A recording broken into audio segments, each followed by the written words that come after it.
Agents, you have 10 seconds. 10, 9, 8, 7, 6, 5, 4, 3, 2, 1, 0.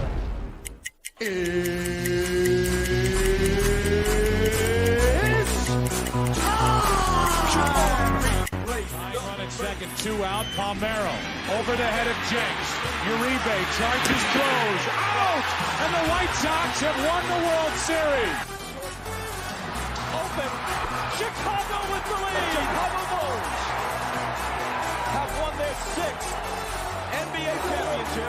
Under it, and to the middle with the 15, to the 20, breaks free of the 25, to the 30, to the outside, 40, midfield, 40, 30 to the coast, 20, 15, Hester 5, touchdown Bears! Time in 6 seasons, it's one goal achieved. The Chicago Blackhawks win the Stanley Cup. A little bouncer slowly toward Bryant. He will glove it, throw to Rizzo.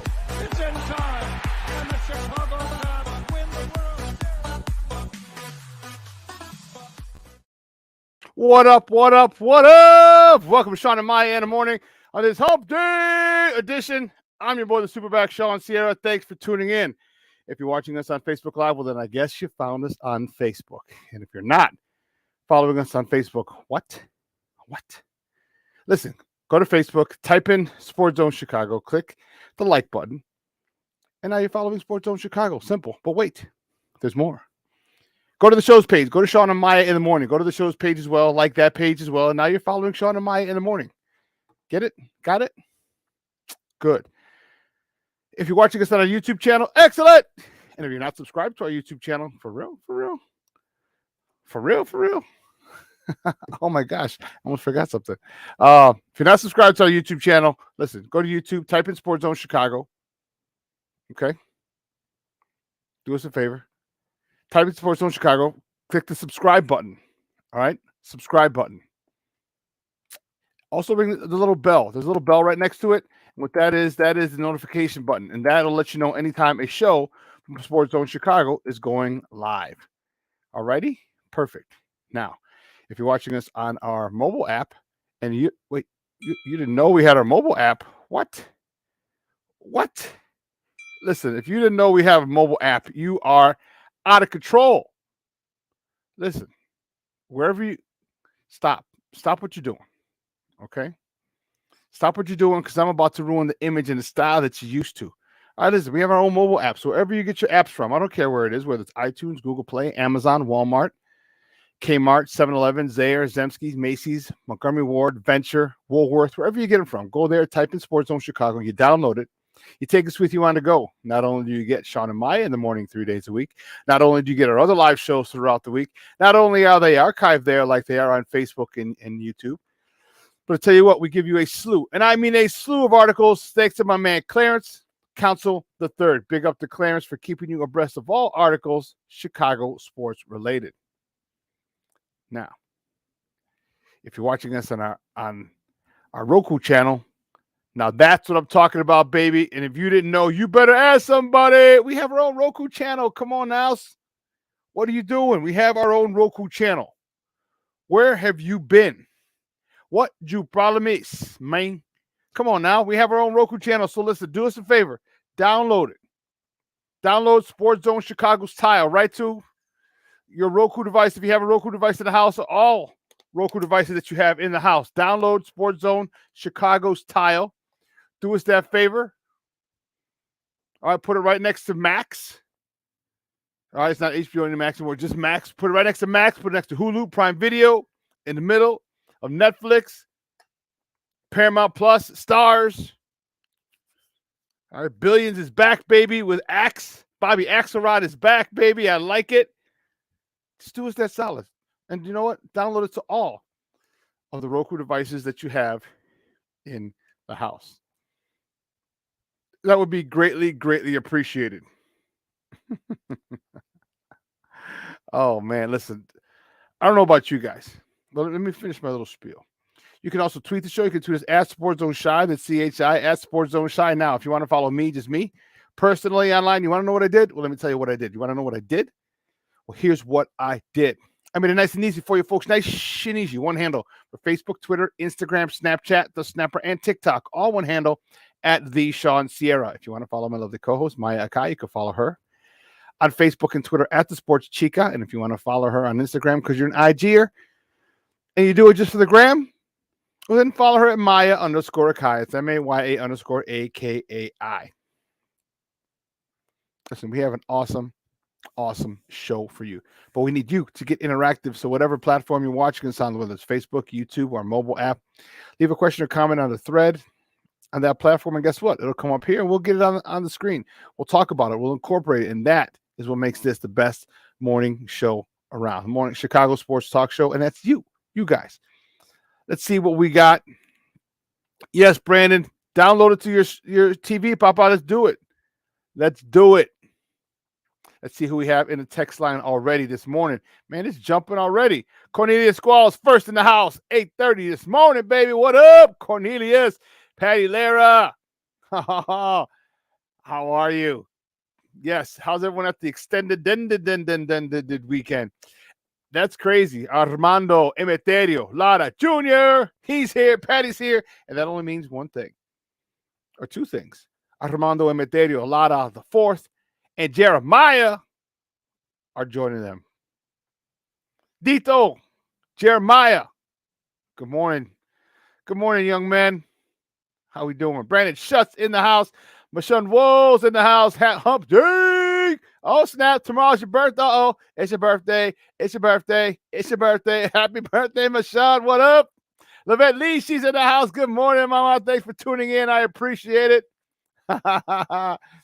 Cornelia. Oh, we got some chats going. Cornelia saying what's up to Patty, Manodito, and Jeremiah. That's what I'm talking about. Yes. And my man Junior says that Pluto has a Godzilla channel.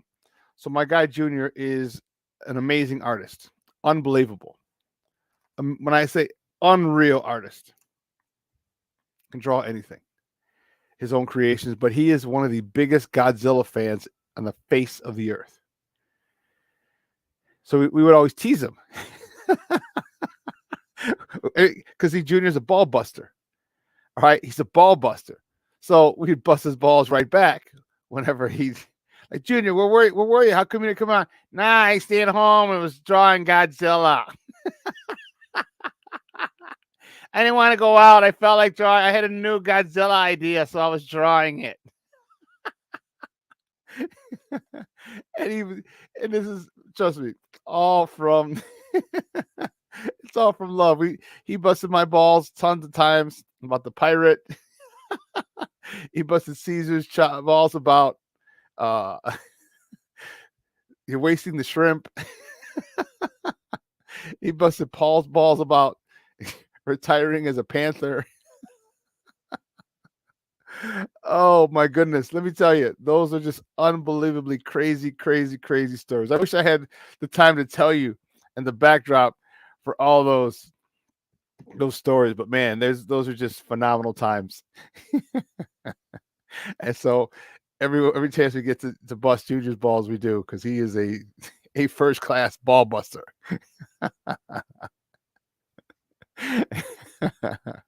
Anyway,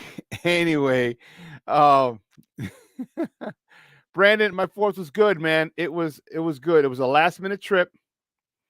I went to ended up going to Michigan, all right, for the day, for a few hours. It was relaxing. All right. I don't know if you could tell I got a little color. I was happy. I was in the water and the pool. The pool called Lake Michigan, that pool. I was in the water, and what was really cool about it is that there weren't very many people there. Or put it this way, there weren't as many people as I thought were going to be there. And probably because everybody had to go right back to work today. So you're talking like a holiday and then boom, right back to work. So there's a lot of people in Michigan who are Illinois natives, Chicagoland natives. And for them to come back, they probably just wanted to come back yesterday, be at the house. So there weren't as many people. It was a nice crowd at the beach, but it wasn't crazy. I went to Silver Lake or Silver Beach, excuse me. Um, and I love it. I love going there. It's clean. No drama. They got food. You can go. They got pizza and some stuff. Nachos, fries, burgers. You can buy all that there. So if you don't bring anything, if you don't grill, you can go buy. And then in St. Joseph, there's a lot of stuff as well. I'll head back to the highway. Stopped at the Culver's. The Dairy Queen was also an option as well. No, the Dairy Queen was closed. The Culver's was open. That was packed. It was people heading back to wherever they were coming from. So it was good, man. I had a good 4th of July. Brandon, I hope yours was fun and enjoyable and hopefully relaxing as well. Hope you're able to spend it with loved ones and, because time flies, man. Time really moves. And you know what? Next thing you know, it's, we just had the 4th of July. Next thing you know, it's Labor Day. Well, after my birthday, of course, which is later this month, July 25th. Is that on? I think that's a Tuesday. Let me double check. Yeah, it's a Tuesday. Okay. Yeah, it's a Tuesday. Okay. Yeah, my birthday is coming up. And it's going to be, it's interesting every time birthdays come up. Some people enjoy them. Some people loathe them.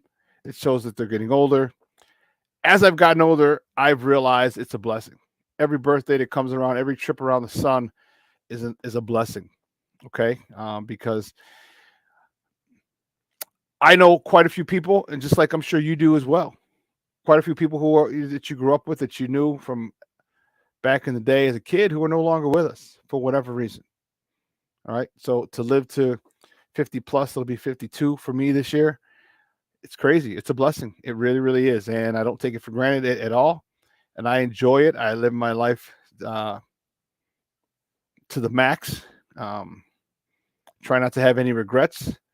And it is, I wake up every day and I'm excited. I thank God for a lot of things and everything I have, and I think if you do that as well, you start thinking about all the things you have, all the insignificant things that you think are insignificant, and you start just being thankful for those things. You have a lot to be thankful for, even if your day is going wrong or you're having a bad moment, all right, or even a bad week or a month.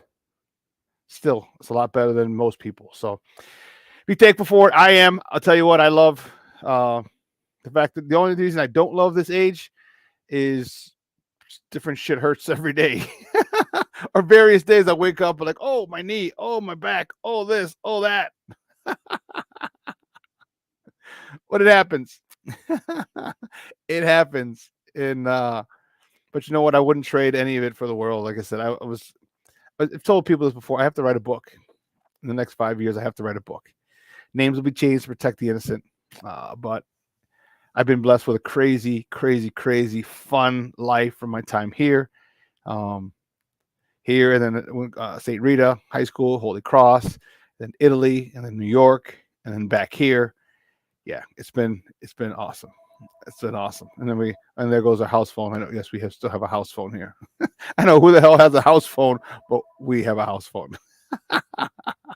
Anyway, listen, we got a great show for you, man. At 10 o'clock, my man Eugene McIntosh from the Bigs is going to join us. We're going to talk a little NASCAR stuff. We're going to talk NASCAR and basketball. What the hell, Bobby? Yes, we got a nice little combo. I'm telling you. Listen,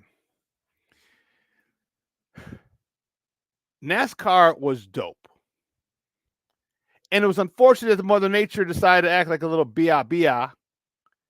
And it rained all day Sunday, and there were accidents, and they finally got it done. But still, it was such a cool event. And now some people were not happy about it.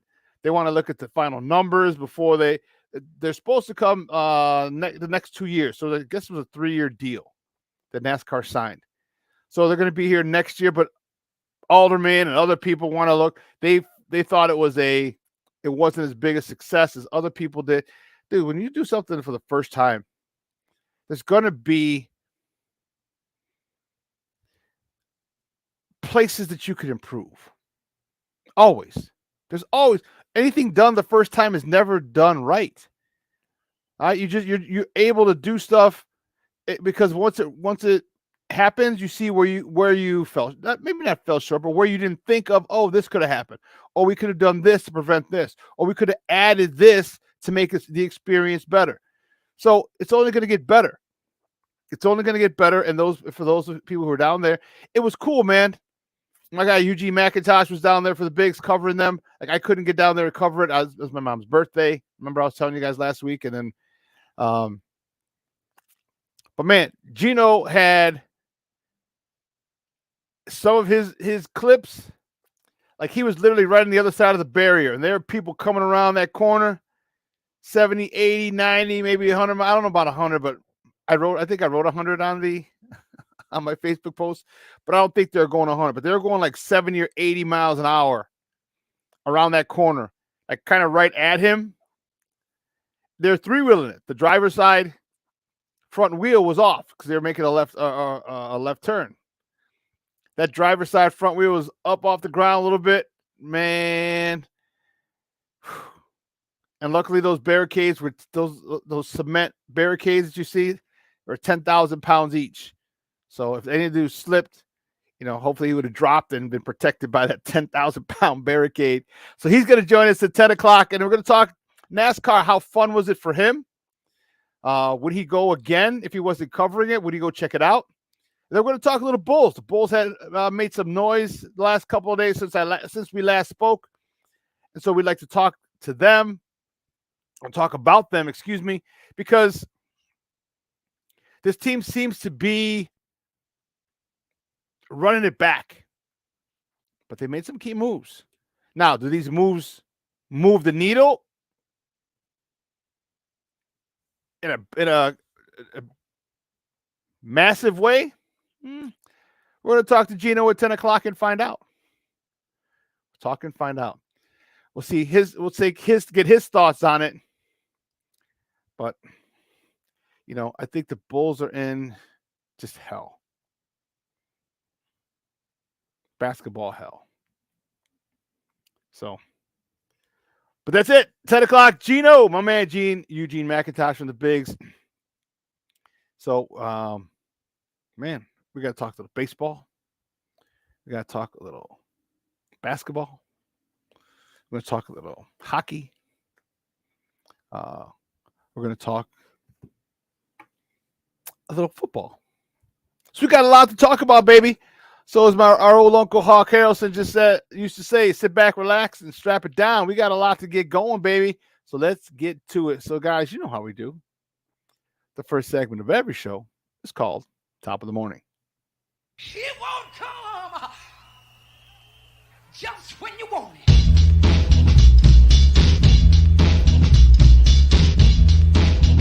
Top of the morning to you. Top of the morning to you. Top of the morning to you. The first top of the morning topic. Let's see what are we going to do? What are we going to do? Which way to go? Which way to go? Which way to go? The Cubs. The Cubs with a big win yesterday. Beat the Milwaukee Brewers 7-6. The professor was on the bumps. No decision yesterday. He went 6 innings, 4 hits, 2 runs, 1 of them earned, a walk, 5 punch-outs. All-Star, Chicago All-Star, Dansby Swanson. He was 2 for 6 with a homer, his 10th of the season, driving in his 36th run of the year. Cody Bellinger continues to make more and more money for himself in the future as he went 2 for 4, driving in his 25th RBI of the season, Amaya was 1 for 3 with his 3rd double of the year, driving in 2 ribbies, his 8th and 9th of the year. And Nico Horner was 2 for 6, driving in his 43rd run of the year. I don't know. I don't want to say the superstar or the star of the game, but one of the stars of the game was Ian Happ. All right, Ian Happ had a phenomenal play yesterday. It ended the game. He threw a runner out at home plate. And Ian Happ, if you remember, if I'm not mistaken, Ian Happ was a highly touted prospect. I believe he hit a home run in his. Did he hit? Was that Ian Happ? He was when he first came up his rookie year.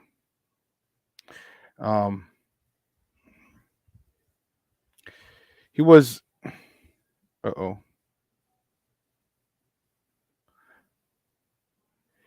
He was the heir apparent. Remember when? Because we never really, or let me say,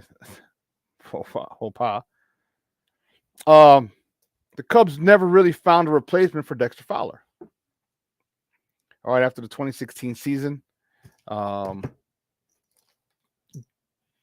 was as I go, you go was the thing, and they never really found. So after the 2016 season, if you remember, if you're a Cub fan, you'll remember this. They thought he was gone. He was actually, I believe, he was under. They agreed to terms with another team, and at the last minute, the Cubs swooped in and got him. And so they're in Arizona at spring training, and Dexter Fowler walks out in the field, and was like, "Whoa, what are you doing?" And he resigned.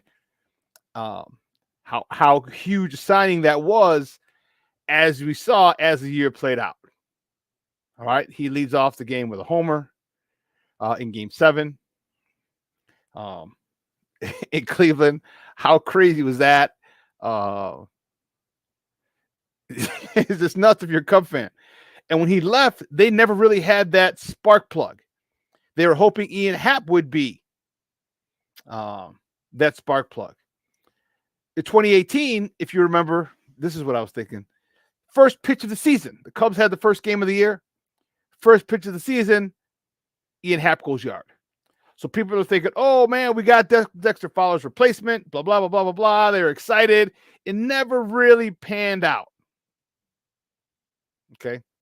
But yesterday, big game for Ian with the throw him out after the force out. Or the throw him out after his catch. It was, man, it was a beautiful thing. Cubs winning yesterday up in Brewtown, 7-6, and it was in the 11th. All right, it ended the game.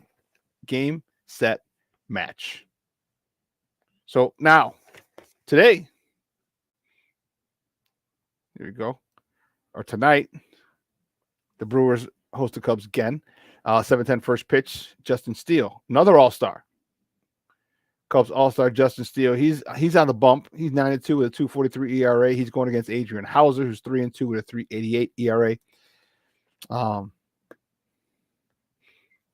This is a team that's really, in the last few years, has become a thorn in their side. All right, they're a team directly above the Cubs. However, they're 1 game out. The Cubs are 7. And they need to continue to beat the teams that are ahead of them. And the 2 teams ahead of them are Milwaukee by 6 games and Cincinnati by 7.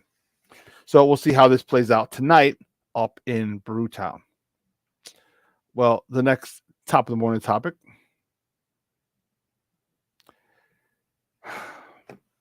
My good guys. The White Sox fall to the Blue Jays 4-3 yesterday. Lucas Giolito, he got a no decision. He went 6 innings, 4 hits, 2 earned runs, 2 walks, 4 punch-outs. Quality start. Another quality start for Lucas Giolito in what could be his final few weeks as a White Sox. The big blow for the White Sox yesterday was they were trailing 2-0. They're trailing 2-0 after 4. In the 6th, Lubob steps to the plate, goes yard, 3-run blast, puts them up 3-2, and then they walk off. Toronto, I should say, gets a 2-run homer late by Vlad Jr. And listening to Ozzy yesterday, I didn't see it. He said it wasn't a bad pitch, but it's tough when he definitely is his father's child. And if you're old enough to remember Vladimir Guerrero with the Expos, with the Angels, he is probably the best. I want to say he's a Hall of Famer, but he's probably the best bad ball hitter in the history of Major League Baseball. When I mean best bad ball hitter, there are so many times that I remember him taking it literally off his shoestrings. Like the ball's 3 inches off the dirt, 4 inches off the dirt. He goes down and golfs it out for a homer. There are balls that are outside the zone. He'll step almost outside across the plate, punch it the other way out of bounds, out of play, or out of the park. There have been eye-high fastballs that he'll take to deep center. I mean, just bad pitches that you would never have anyone or want anyone to swing. This dude was hitting homers off of. And his son, Vladimir Guerrero Jr., did the same yesterday. As I was listening to Ozzy, and he was just saying that, you know what, it wasn't a bad pitch, but you just can't give that to a guy who comes from that lineage, who can hit good pitcher pitches, but just just bad pitches. Like no one should swing at him, but he's taking them yard. So the White Sox continue to fluster us. They continue to do what they're doing. They're still 7 back. It's still only 7 back, but they got to start winning like now. We've been saying that forever, and I don't think it's going to happen. But that's for my other diatribe. So tonight, the White Sox, they're still at home. They host the Toronto Blue Jays again tonight for 7:10 first pitch. That's going to be on NBC Sports Chicago. Lance Lynn. He's at a bump for the good guys. He's 5-8 with a 6.47 ERA going against Jose Berrios. He's 8-6 with a 3.74 ERA. As I said, NBC Sports Chicago on the TV side and AM 1000 AM on the radio side. The Cubs, I forgot to mention, pardon me. The Cubs will be on the Marquee Network tonight, as well as 670 AM on the radio side. All right. So listen, let's take a quick break. All right. On the other side of the break, we're going to finish up with a few more top of the morning topics. All righty. So don't go anywhere, folks. Keep it locked right here. Shawn and Maya in the morning on Sports Zone Chicago.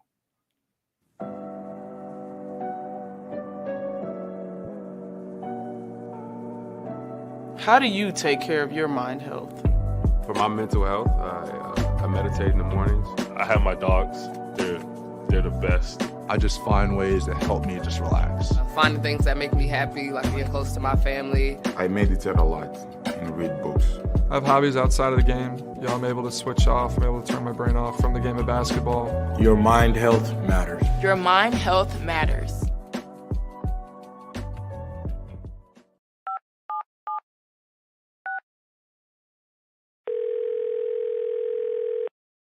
Yeah, hello. I'm really not sure if this is what you all do, but I really don't have anywhere else to turn. Hi. I don't even know why I'm calling right now. I'm sorry. My thoughts are going a mile a minute. My kids are out of state.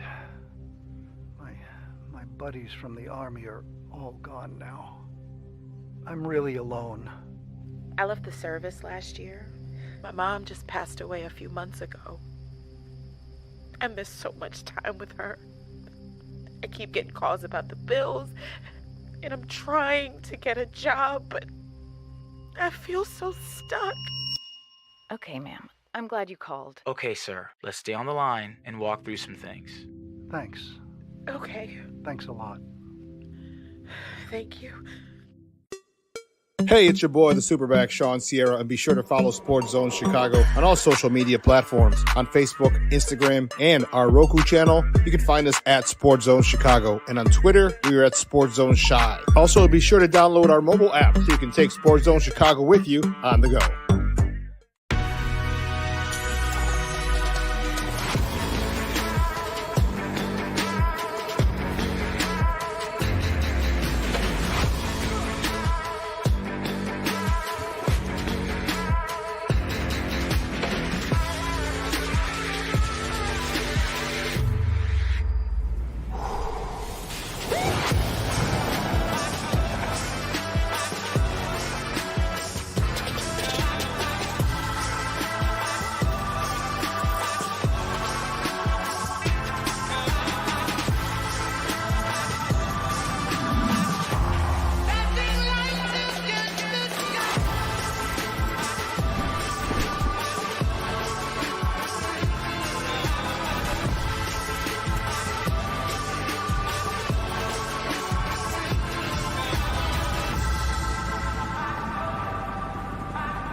Hey, Connor, this is Dansby Swanson with the Cubs. Just wanted to congratulate you on an amazing achievement, your family, and just everybody involved. We're pumped to have you here in Chicago. Good luck. Can't wait to watch you, and go Cubs. Go Blackhawks. Hey, Connor. It's Cole Kmet from the Chicago Bears. Can't wait to see you in Chicago and get you out to Soldier Field. These Chicago fans are so passionate, and it's awesome playing in front of them. Go Blackhawks and bear down. Hendricks ready. And on the ground, Morrell tested again. Fields throws on the move. Offline, and the tag applied by Mancini. Line drive, base hit, center field. Seiya Suzuki ends that 0 for 21 stretch, and he's going to turn it into 3 on his way, and he's in there. How about it? Hopefully get this game tied. A swing and a pop fly, shallow left, Happ coming in. Let's see if the runner tags. The catch by Happ. The runner's going to try to score. The throw to the plate. He is going to be out at the plate. What a job by the Gold Glover. Ian Happ throws out not 1 but 2 in extra innings. Welcome back to Shawn and Maya in the morning on Sports Zone Chicago. Those clips courtesy of the Marquee Network. Ian Happ. Yes, thank you for correcting me or for giving me in the info, Junior. He did hit a home run in his first major league game. And this came in the 7th. I was just looking it up. He came in the 7th at a dinger. It was 2-run homer in the 7th inning. It was a 5-3 loss to St. Louis back then in when was this? 2017. So Ian Happ, Gold Glover, had to help the Cubs with a big win yesterday. But we are in the top of the morning topic, and the next top of the morning topic, I don't know how I feel about these. And luckily, we're going to talk to my man Eugene McIntosh at the top of the hour at 10 o'clock.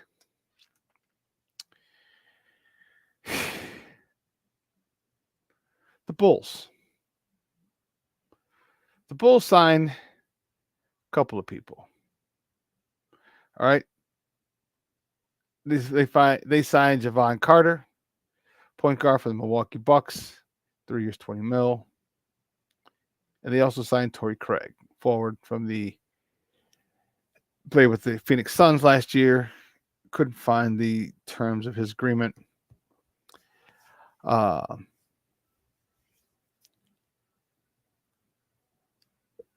These guys shoot a little more.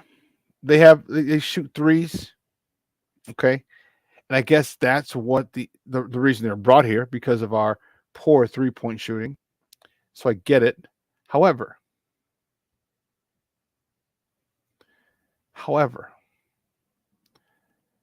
I don't know how excited I am about these two. I don't know how excited I am. I mean, Carter is a point guard. He's from Proviso East. All right. He's born in Oak Park. He went to Proviso East. So he's a local kid. Okay. A local guy. Shouldn't call him a kid. All right. He's a local guy.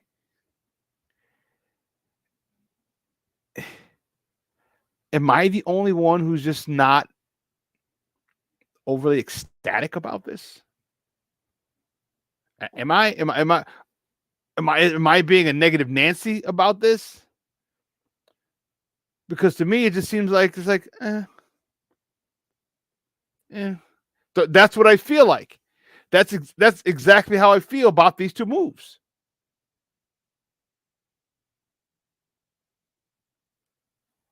Can anyone shed any more light on the situation on these two guys? Am I missing something? Yeah, you're right. They are kids to us.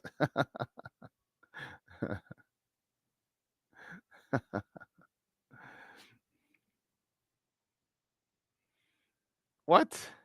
What are you talking about? Cornelius, I like that the Bulls are running it back, and the players they picked up should make them better. Plus, Vooch had a talk with Billy Donovan before he resigned. Okay. So my question is, what were the topics of that conversation? Feed me down low. What did Vooch say? Once you hit a certain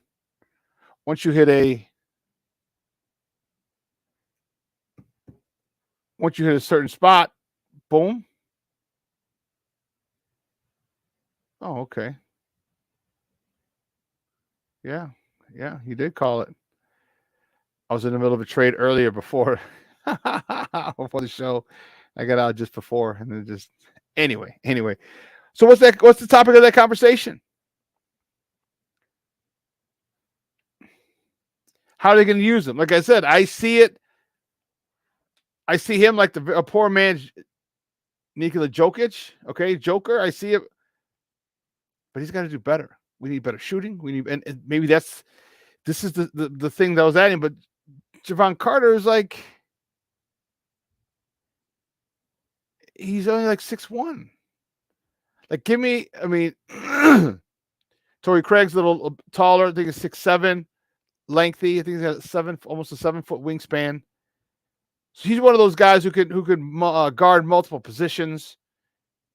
He shoots a few threes. Okay, so I can see that. Okay, we got more athletic,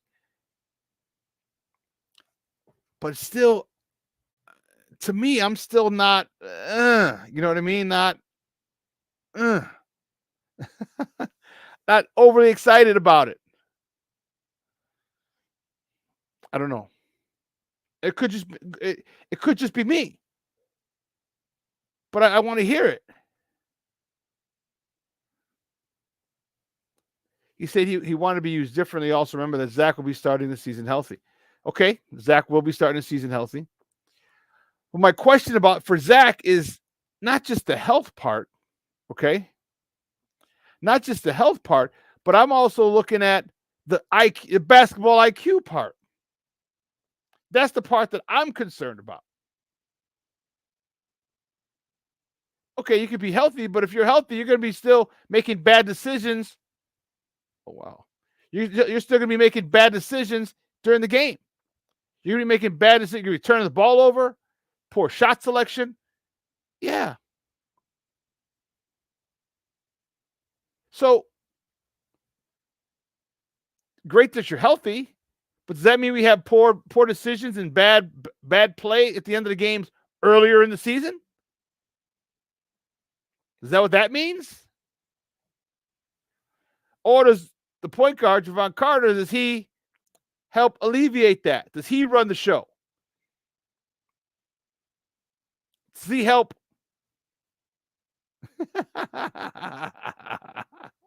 Well, that's still a work in progress. Bingo. But my man, hey, Zach LaVine's 20. He's been in the league 8-10 years now. It's taken you 8 to 10 years to get a basketball IQ or to understand that you can't play off emotion and get mad. Once you get mad, you want to do something to score, to something to react rather quickly. Like, it's taken him that long and he still doesn't have it. We got to wait in his 8th, 9th, 10th year.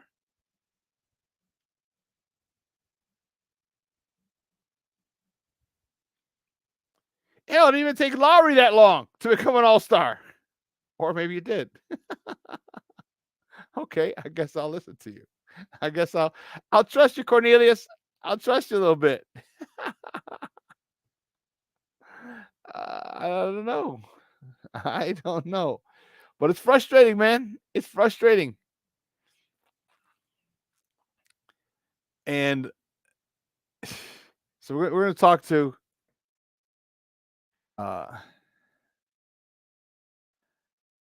Dino, my man, in about 20 minutes.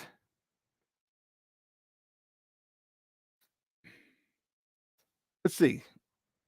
The next top of the morning topic, the Bears. By Bears, I mean Justin Fields. Justin Fields is out there working at a local high school. Him and some of his teammates. See Justin Fields in the foreground or to the left. Over his left shoulder, you have Darnell Mooney, who's shirtless, who looks like he's found the weight room, much to my satisfaction.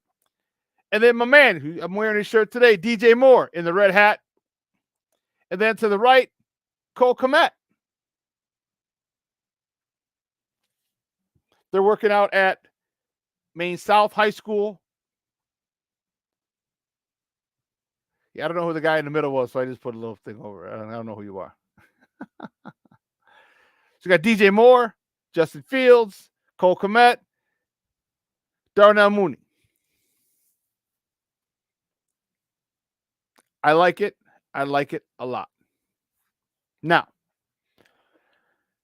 my big issue is where's Chase Claypool?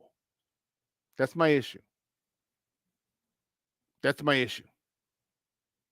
Okay? I listen, if you're in Paris, cool. In the off season, cool. Do what you want to do. Cool. But when you got your teammates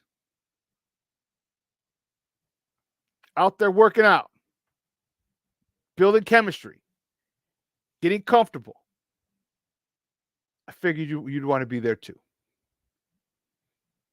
And sometimes you got to put shit aside and say, hey, listen, this is more important. It's a contract year for you, Chase. This is a contract year for you. The last day of your deal, you're looking for a bigger deal. And you have to understand, people are still pissy about the fact that we traded a second-round pick, which ended up essentially being a first-round pick. It was the number 32 pick overall. Because remember, Miami didn't have a first-round pick because of the tampering with Tom Brady. So they lost the first-round pick, okay? So it was the first pick of the second round, which technically was the 32nd pick, which if you look at this 32 first-rounders, technically could have been a first-round pick. So we gave up another pick for you, Chase Claypool. Now, trust me, I have no problem with you going to get your money. Okay, whatever outfits they want to they put you in and walk down a runway and take photos of you in Paris and London and Milan, and cool. I'm okay with it. In the off season, I am more than okay with it. But as the season, as training camp starts to draw closer, and you have all the rest of your the key teammates there working out, and you're not there, now I'm starting to worry about you. I'm starting to give you the side eye and give you the rock people's eyebrow and be like, come on, homie. Come on, homie. Like, all that shit should be done up until OTAs.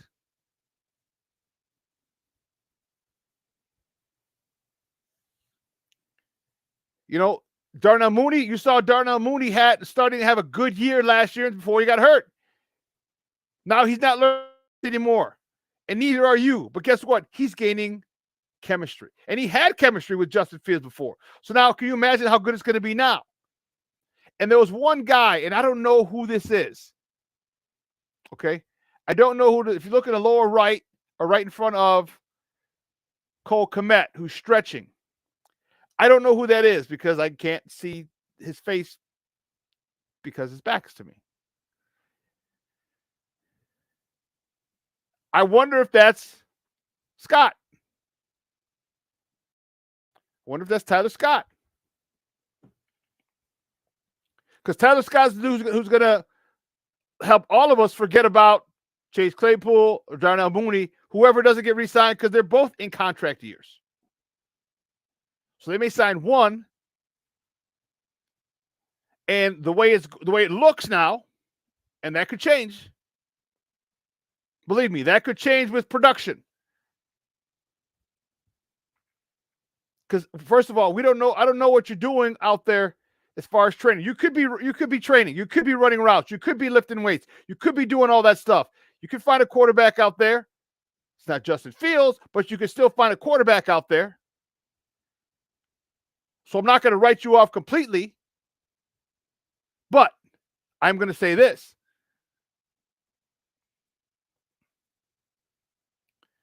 It's time for you to show out this year. It's time for Chase Claypool to show why he was such a high draft pick. You have the physical tools. He has everything necessary. 4'5", 4'4", 6'3", 6'4", with a 36, 38-inch vertical. Come on now. And you're not asking to be a number one receiver. You're not asking to beat a double team. We got DJ Moore for that. So you're going to be man up all year long? Okay. We'll see. Tyler Scott he's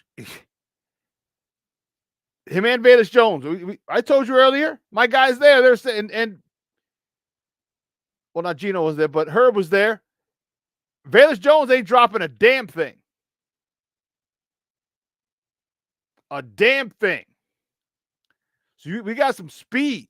So Chase, again, far be it from me to tell you not to go get your money in the offseason. No, trust me. I get it, Papa. I get it.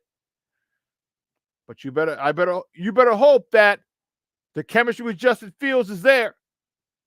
Because I didn't see your ass in those pictures. And I doubt this is Tyler Scott, because otherwise he'd be here in this picture.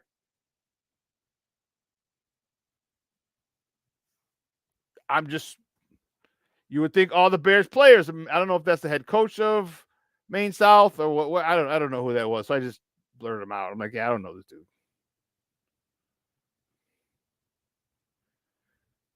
But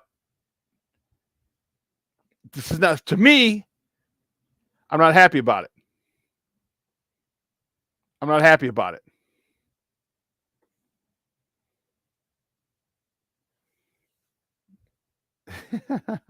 Looks like Robbie Gould. That's Gould, not GH. So, man, you got to love this. So they're all here in Chicago working out, or almost all of them. But the guys who want to get serious, Cole Kmet. Cole Kmet had his best year last year. Why? Because if you remember, not only did he go to tight end U for 2-3 years in a row, all right, but he was working out with Justin last year, just like Darnell Mooney was. And Darnell Mooney was about to have a really good season before he got hurt. He was having a good season until he got hurt. And this is, mind you, after an offense that is difficult to learn, to master, to get efficient in. They look good. What about this year? What about this year when they don't have any learning curve anymore? When they're not learning this, we're not thinking about, oh, what do I do here? What do I do here? Now they've gone through an offseason, a preseason, a regular season. Now they're in an offseason again. So when this season comes this year, there's going to be a lot more continuity. So Cole Kmet could be even better, despite the signing of Tanyan. Darnell Mooney could be better, despite and maybe because of the signing of DJ Moore.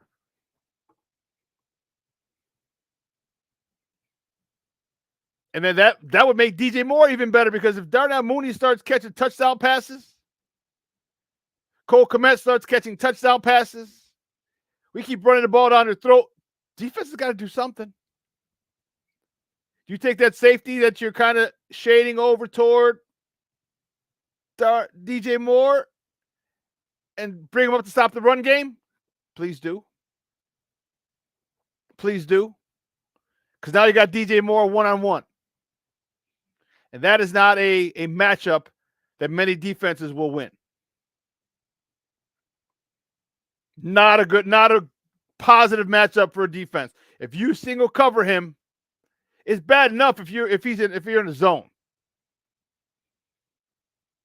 Because in watching his film, he's able to find slots and holes in the zone and settle down, the soft spots and settle down. Now, him and Justin got to get on the same page and say, okay, here's where we see it. I'm going to settle. When I see you, I'm anticipating you settle there, so that ball's coming quick. If they get that down, and now you got to go to man, and if you got people double teaming or a safety keeping an eye on him, you get Tyler Scott, you get Darnell Mooney, you get Chase Claypool. Those dudes who run 4.4 and better, behind you, all you got to do is take your as a DB. I didn't play DB. A lot of my good friends did. And they will tell you, you lose focus once for 1 second, literally 1 second. You lose focus. And a receiver's by you. He's gone. And that is the ability of DJ Moore. DJ Moore can cause safeties to lose focus. I need to look over here just in case. Oh, snap. Here comes somebody else in my zone because that I missed because I'm looking over at DJ Moore.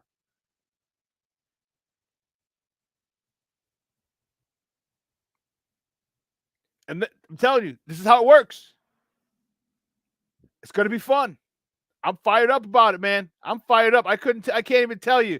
Can't even put into words how fired up I am about this. We're going to see. We're going to see. Training camp starts in a few weeks, about 3 weeks.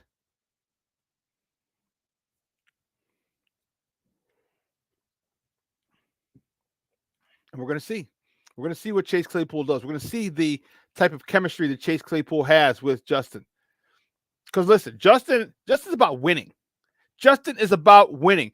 And if you're about winning, you're out there in that high school practice field with him. If you're out there about one thing, and that's winning a Super Bowl, you're out there on that practice field with him. All right? I'm trying not to go anti-Chase Claypool right now because I get it. You're trying to make money in the offseason, but there's got to come a point in time you have to draw a line. There's got to be a deadline. After this date, it's football 100%. Because the reason you got the ability to go model in Europe for, I don't remember who it was, Calvin Klein or whoever it was that you're modeling for, the only reason you got that gig was because of football.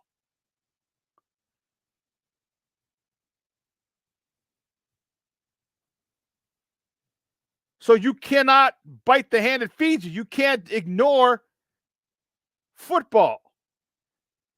Because listen, the better you are at football, the more endorsements you get over the long term. The better you are at football or the better you are at your main sport, football, basketball, baseball, hockey, soccer, whatever it is, the more endorsements you'll get long term. So you better realize who your moneymaker is and be like, I need to get my ass down to Concord back to Chicago and get to working out with my guys. Because trust me, that will be evident. And you know how it's going to be evident? Justin's not going to throw to him. Justin's not going to throw to him because he doesn't trust him yet. You had a poor season last year, then you're injured, or half season with us, then you're injured. And he's going to go to the guys he feels comfortable with. It is human nature. Guys you've worked out with are the guys that you feel most comfortable with. If you're a quarterback, those are the guys you're throwing the ball to. If you're a running back like me, those are the guys you want blocking in front of you. I want to run behind these guys. I want to run behind these guys.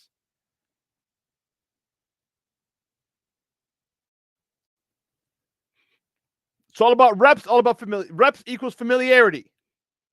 That's what reps equals now. Familiarity. I need to know how you're going to go get that ball. I need to know where you like, if it's a crossing route, if it's a deep route, if it's a go route. Where do you want that ball? All right, you like it over the shoulder? No problem. You like it more on a rope? No problem. Let's get to work so I can get it down right so you have no reason to drop it. How many drop passes did we have last year? Darnell Mooney double catching at the goal line. We get a win against the Washington Commanders. Equinemius St. Brown dropping a fourth down, which would have been a first down. Right after the Chase Claypool no penalty call when he got pulled down. Ball goes right through EQ's hands. Would have been a first down, kept the drive alive.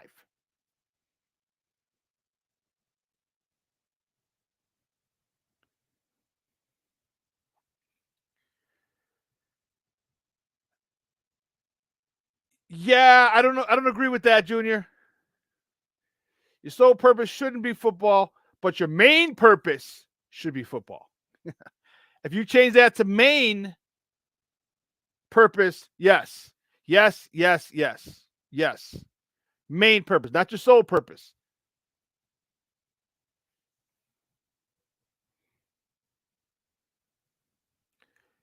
I feel it too, Cornelius. I feel Fields and DJ Moore are going to eat. They are going to wreak havoc on people. You know why? Because Darnell Mooney, Cole Kmet, Robert Tonyan, the running game, those guys are going to have a great, great year. This offense is going to be so much more exciting and potent.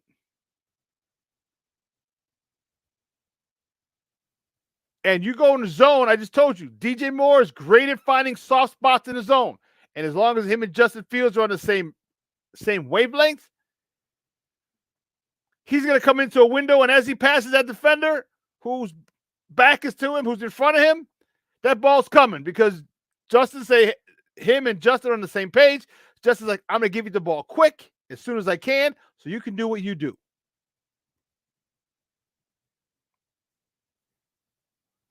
Then they're going to go to man, which I said, and now they're going to go to man. Now who you have, you can't double team everybody. You can only really double team one.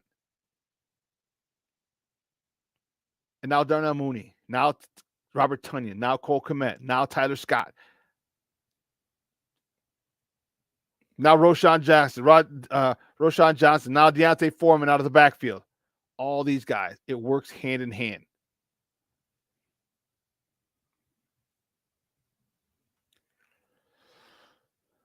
Well, listen, we're going to take a quick break. And on the other side of the break, we're going to welcome my mans and them, my guy Eugene McIntosh is going to join us. We're going to talk. I want to talk a little NASCAR. He was down there at Grant Park,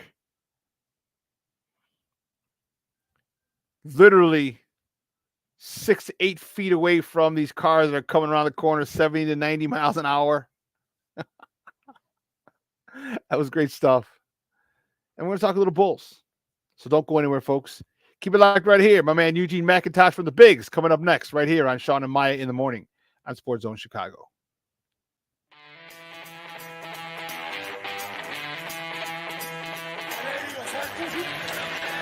Off the fake.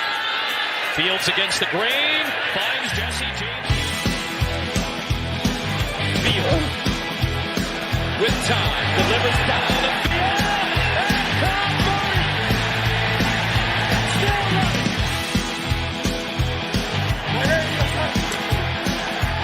Fake one way. Fields stumbling.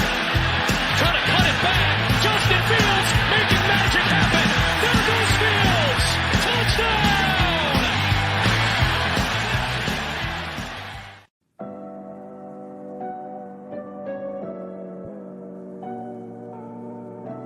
How do you take care of your mind health? For my mental health, I meditate in the mornings. I have my dogs. They're the best. I just find ways that help me just relax. Finding things that make me happy, like being close to my family. I meditate a lot and read books. I have hobbies outside of the game. I'm able to switch off. I'm able to turn my brain off from the game of basketball. Your mind health matters. Your mind health matters. Hey, it's your boy, the SuperBack, Shawn Sierra, and be sure to follow Sports Zone Chicago on all social media platforms, on Facebook, Instagram, and our Roku channel. You can find us at Sports Zone Chicago, and on Twitter, we are at Sports Zone Shy. Also, be sure to download our mobile app so you can take Sports Zone Chicago with you on the go. Everybody in a work zone is someone somebody. This is my mom. She works for KDOT. This is my dad. This is my mom. This is my daddy. This is my sister. This is my daddy. This is my son, Scott. He was killed while working in a highway work zone. When you drive through a work zone, drive like a life depends on it. Because it does.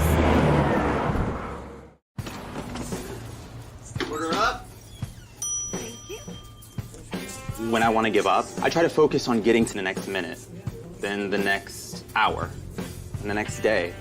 It might not seem like it right now, but there are people out there like me who want to listen and support you for the long haul. And I found someone to talk to, someone who listened. You are not alone. Hey, this is Dr. J, and I listen to Shawn and Maya in the morning.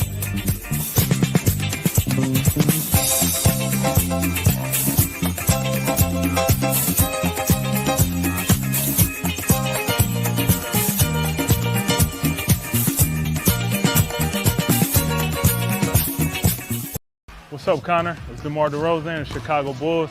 Welcome to the city. Can't wait to meet you. Can't wait to come to a couple games, check you out, watch you play. Congratulations, and welcome to the city again. Good day, Connor. Congrats on being the #1 overall pick in the NHL draft, and welcome to Chicago. It's a city I love and a city I love to be a part of. These fans are fantastic, and can't wait to get you out here and hopefully get you out here for some batting practice with the White Sox. Congrats on being a Blackhawk, mate. What's up, Connor? It's DeMar DeRozan, Chicago Bulls. Welcome to the city. Can't wait to meet you. Can't wait to come to a couple games, check you out, watch you play. Congratulations, and welcome to the city again. Good day, Connor. About to get underway with the first ever street course race in NASCAR. Green flag is in the air. Cole Custer jumps out to a big lead as he goes down the front stretch into turn 1. Cole Custer hard on the gas. John Hunter Nemechek on the outside as well. Cole Custer has really used that right side for the restart zone in his advantage. And once again, but here's our first real contest we've seen for the second position. And the red flag now has been displayed. So the drivers will climb out. They can cover the cars, just can't do any kind of adjustments or work on the cars. There is the winner of the Xfinity Series race from the streets of Chicago. All smiles for Cole Custer, and has been determined. Welcome back to Shawn and Maya in the morning at Sports Zone Chicago. Those clips courtesy of NBC. That was the race. It was, man, was that fun? That was wow. That was really, really, really cool. Junior, I agree. I agree with you. It's awesome. Everyone's welcoming Bedard. You got to understand. I mean, game recognizes game. People understand what this guy is. People understand what this guy can do. People understand how talented this guy is. He's one of those guys that it is just similar to when Austin Matthews came out. It's similar to when Conor McDavid came out. This is that next dude. This is that next dude, and we got him. All right, we got him. And I can't tell you how fired up I am about it. I mean, hell, look at this. I mean, this is from the Michigan store. The Michigan Avenue store. Bedard.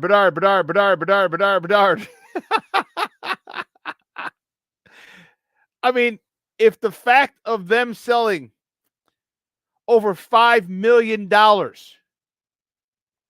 me get that off. Let me look you in the eye. $5 million. Let me take it back. $2 million in 90 minutes.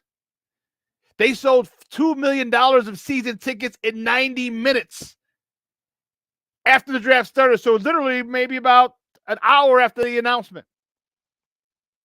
That's what this dude brings. That's what this dude brings.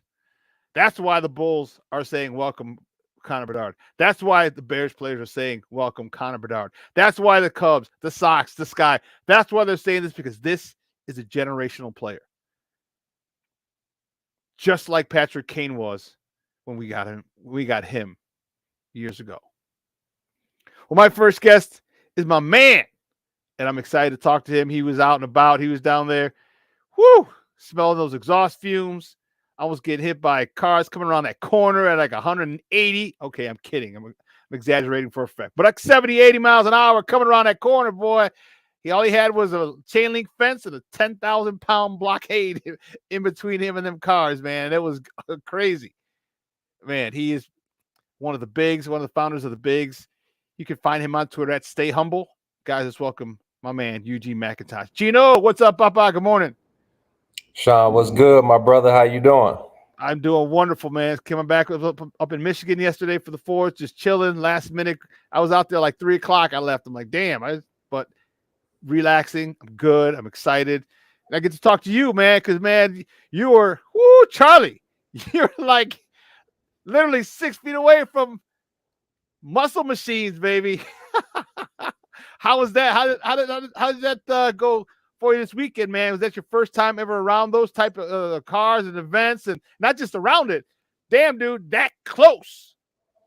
Yeah, that was my first time.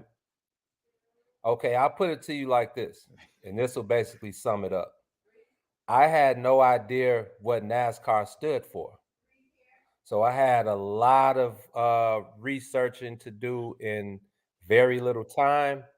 And I felt like I came away with a decent amount of knowledge about what goes on in those races. So for people that don't know what NASCAR stands for, maybe I'm the only idiot out here, but it's the National Association of Stock Car Auto Racing. So, man, it was exhilarating to say the least, man. Being that close to those cars, man, like the post that you guys and what equates going viral? Can you put that in the layman's like? Does it have to have probably a certain certain views, certain views. Well, it may not have gone viral, but I put it out on Twitter and I put it on Facebook, and it's still getting comments right now, and people are still liking it. And so, man, I couldn't believe. Like I said, it was literally the loudest thing I've ever heard in my life. Those guys hitting those corners like that, and I didn't know Three-wheeling it too, boy. Three-wheeling it. The driver front side tire was coming out. So our photographer and videographer was there, and we witnessed like 2 or 3 crashes, like literally coming directly at us. We were on that corner where the tires were, and we saw Kyle Busch when he started. I'm not sure where he started. Don't let me lie about that. But he ended up in last after he crashed, and they try to back out.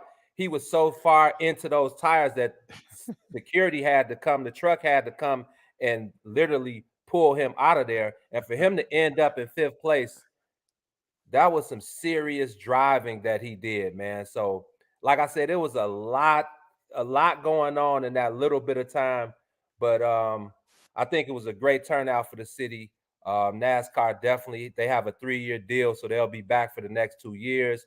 And I think now that they got that one under their belt, they know what to look for going forward and how to make it an even better event. But I feel like all of the fans, even though the weather was terrible, I think the fans got what they want. Outside of the concerts being canceled, I think everything went as well as it probably could go. I think the only thing that they'll probably have to find a better way to execute is leaving, because I knew a couple of people that were there and they said it took them like an hour and a half to get out of the park because there was really only one way in and one way out.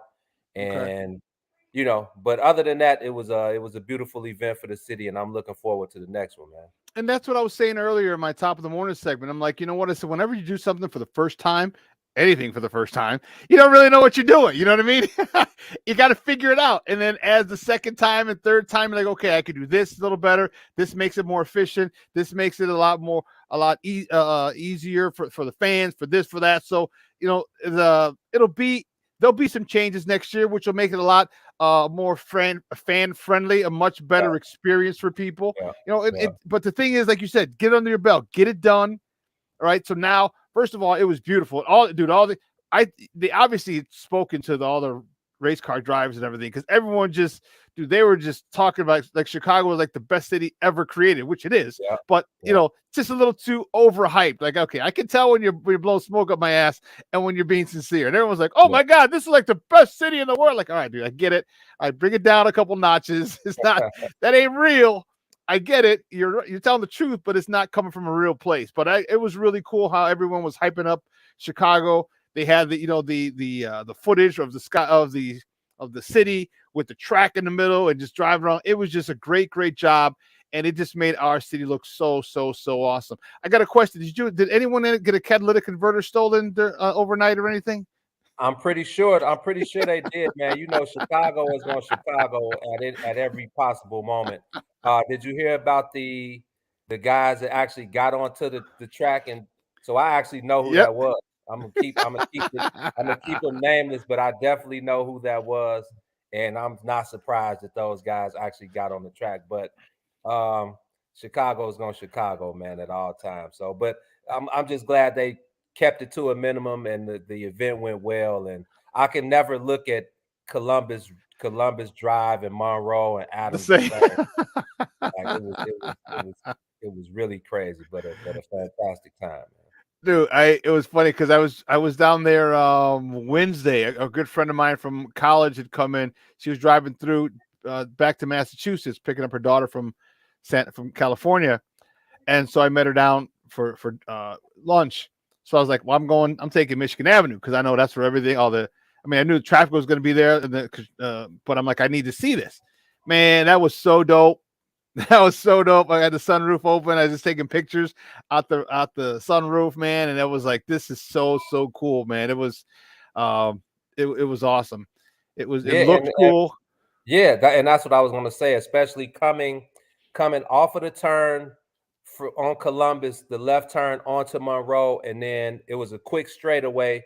Man, them guys had to be doing 175. It may have been, I'm not sure, probably maybe, I would say maybe a little less than a quarter of a mile straight away. And they were going so fast. It was unbelievable. And then hitting that right turn on the Michigan and taking that Michigan towards the fountain, and then being able, seeing the buildings in the background. Yeah, I'm pretty sure those guys were ecstatic about the view. And then, give the city a little bit of credit, making those streets drivable, because a few of the guys were complaining because those cars, they have to be as low to the ground as possible so they can get that maximum speed. So when you going that same turn I was talking about, going from Columbus onto Monroe, and there's that hill. So you're actually over the trains.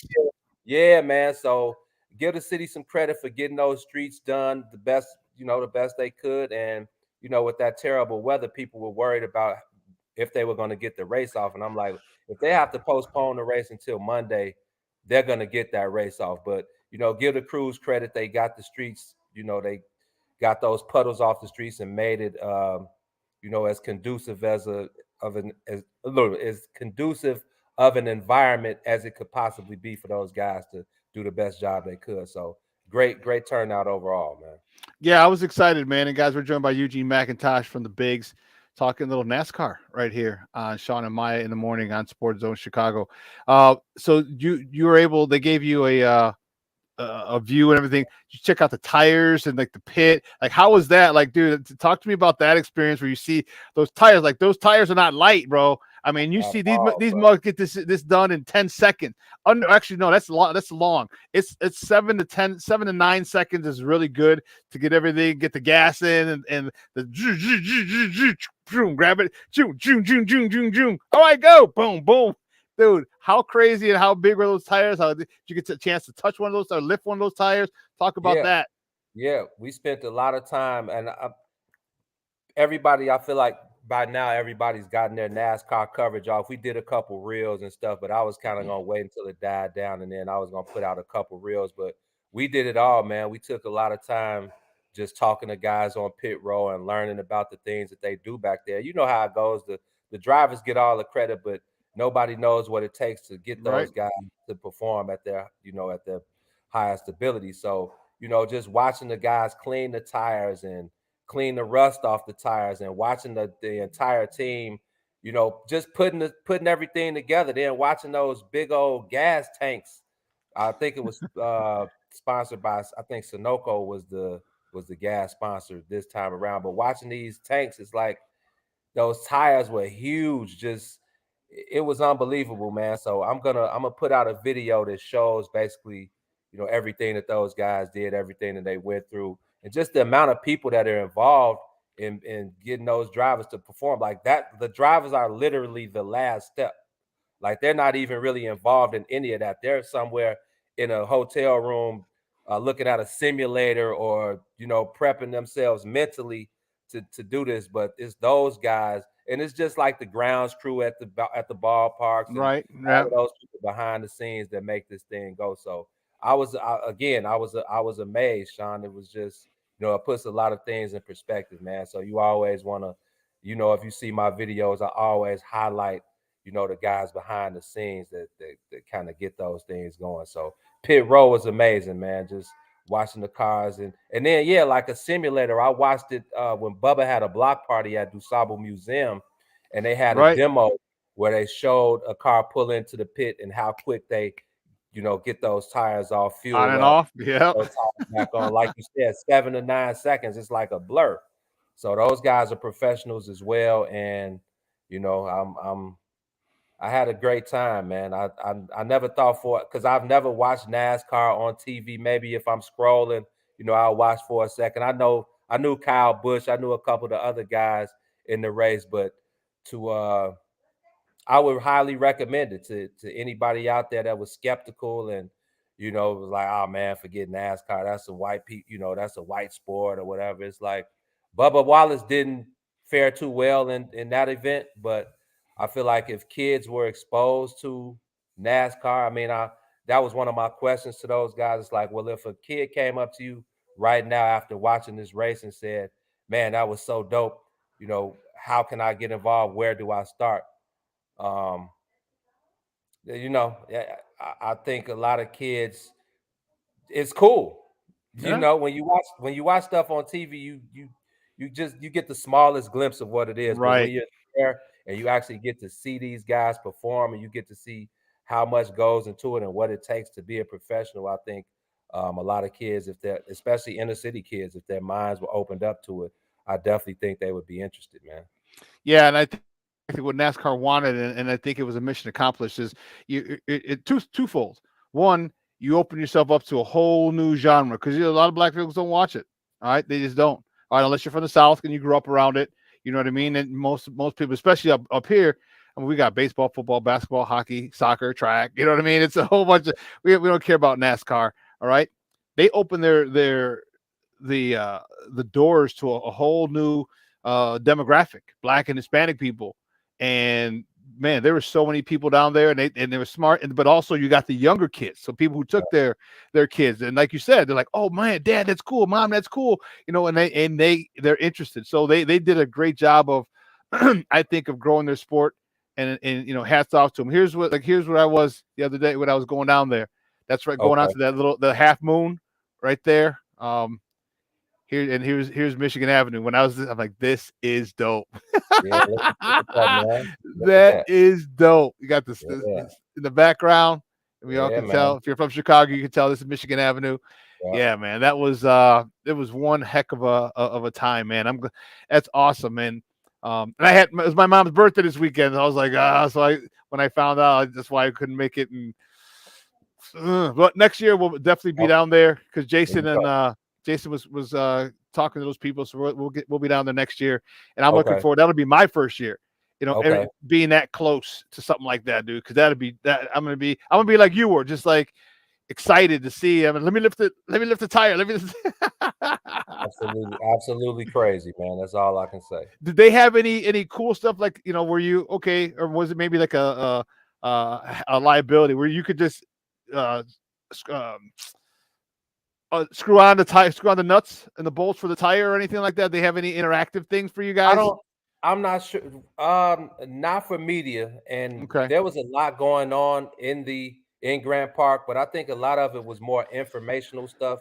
They had a Ferris wheel and they had a lot of vendors and stuff out there, but I think most of those tents and most of everything that was going on around there was more informational because, like you said, I mean, NASCAR travels. There were I could tell a lot of those people that I saw probably travel wherever NASCAR goes. So there were a lot of like NASCAR faithfuls out there. But then again, there were a lot of people that I saw that I know for a fact have no clue what was going on. They just knew that it was in Chicago and they wanted to be a part of it. So I think that's why a lot of those tents and a lot of the stuff that was out there was more informational than anything. So, and also I think another thing, a lot of people were lost. Like I saw a lot of people asking, and they were volunteers. So a lot of the people that were like directed, they didn't really know what was going on. So I think that's another thing that NASCAR probably go back to the lab and have some meetings about. But again, like I said, man, overall, I definitely probably get at a 9 out of 10. They probably did the best they could, and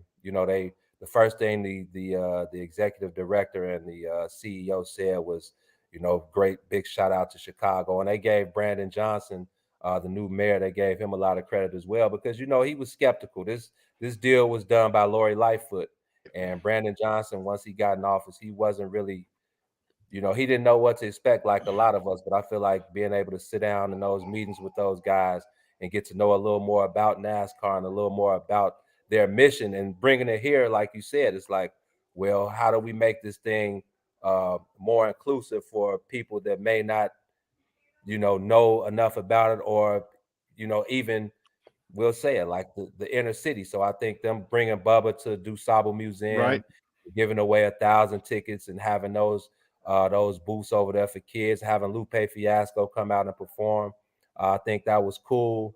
But like I said, like next year, I think they'll one up it, and it'll be a lot more inclusive, and I think a lot more people will be inclined to participate. Yeah, I'll be one of them. And I think the experience is just going to get better, and it happens over time. As you, like I said, you just make improvements, and it's going to be really, really something I look forward to next year, right around that time. Also, I'm glad you're on, because I want to talk about some of these signings, man. I was like, okay, so you're shaking your head, because my first question, I said at the top of the morning, I'm like, am I the only one who I'm like, No. Like I'm not getting the mean. For me, the needle's not moving. All right, now we're like serious playoff contenders. No. Talk to me, Gino. Shawn, my new hashtag, and I'm gonna use this until anytime somebody tweets at me about the Bulls, or I comment about the Bulls, until I see a major splash, my hashtag for the Bulls is gonna be committed to being mid. And if you guys don't know what mid means, it's middle. Mid means as average as you can possibly be. And that's what these guys are committed to. Now, no disrespect to Javon Carter, because that's a good signing. Javon Carter can shoot the ball. He plays very good defense. He'll pick the other guard up 94 feet. He's tough. He's a Maywood kid, and I'm pretty sure he wanted to come back and play in his backyard. So I think that was a good signing. Now, when you look at the rest of the league, if Javon Carter is our starting point guard, then we'll move to Torrey Craig. And again, Torrey Craig, pretty good player. Big guy, can play the 3 to 4. If they talk about positionless basketball, that's cool. But I don't think he's guarding a real 5, and there aren't a lot of 5s in the league. And this is another conversation we're gonna have in a second. But Torrey Craig, good 3-point shooter, shot 37, 38, 39% in Phoenix. But that's when you have Devin Booker, Kevin Durant, Chris Paul, and all of those guys that space the floor so much that when they drive and kick, it's a wide open 3. So again, good signings, needle moving, game changing, no. So until the Bulls make a huge splash, and whether that's trading DeMar DeRozan or Zach LaVine, I don't know what it's gonna be, but until they make a major splash, I'm not impressed at all. And I think Arturas Karnisovas, he doesn't talk much. I know in the presser after the draft at the Advocate Center, he said, fans. One of the reporters asked him what would his message to the fans be. He said, they'll have to just wait until it's free agent time and see what we do then. Well, that's cool. You can tell us anything, but I think Arturas Karnisovas needs to be on the hot seat. Like I told you before, Shawn, this ain't Denver. Yeah, his track record, cool. It was cool in Denver. We saw what the Nuggets did this season, and that was years of Arturas Karnisovas' work. And Mark Eversley as well. Like, I feel like this is GarPax reincarnated. And the good thing, the only thing better that GarPax they were available, and Pack stepped up to the mic and he faced the music when it was time. So I'm not impressed with the Bulls at all. And all of these homers, all of these fans, take your hats off, take your homer hats off, and use common sense, man. These guys are no better than an eighth seed right now, and it's time for them to make a huge splash, man. And I don't know what it's gonna be, but if they run this same thing back, it's the definition of insanity, man. It really is, and that's what I was saying. They added a couple of pieces. Talk to me about the Vooch signing. When they signed him, I'm like, oh, so now for real, now we're running it back then, because you got Zach, you got DeMar, now you're signing Vooch, because he was a free agent, he could have signed with anybody, and he's back here. So, we have no point where Alonzo Ball, they just filed for the exemption, so hopefully they'll get that. They should be able to get that, but with Lonzo Ball, they're a different team. Without him, they are a completely different team. And one of the things that I was asking people, like Bulls people that came on, like Lonzo Ball gave us three things. He could run the show, okay? He played good defense and gave us 3-point shooting. All right. It's very difficult to find a point guard who can do all three of those things. All right. Which two would you think would be the most important? Running the show, defense, threes. Because if there was out there, we'd get him, or somebody else would go get a guy who can do those things and pay him a lot of money. Right. What two would you settle for? The two I would settle for is running the team and shooting the three ball. The defense, there ain't too many point guards locking up in this league anymore. Like the way the defense is more team defense, if anything. Mm-hmm. And I mean, obviously the defense starts at the top, but a lot of those guys, they use schemes, and if you do have a rim protector, you use the rim protector. But back to what you were saying about Vooch. Arturas Karnisovas said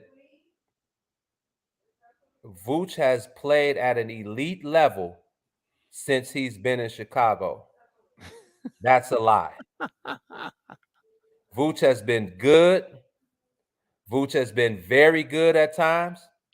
I feel like his best ability is his availability. Yes, he did play all 82 games this year. I mean, hey, man, I'm from the old school. You should play all 82 games. You got a lot of money coming your way to.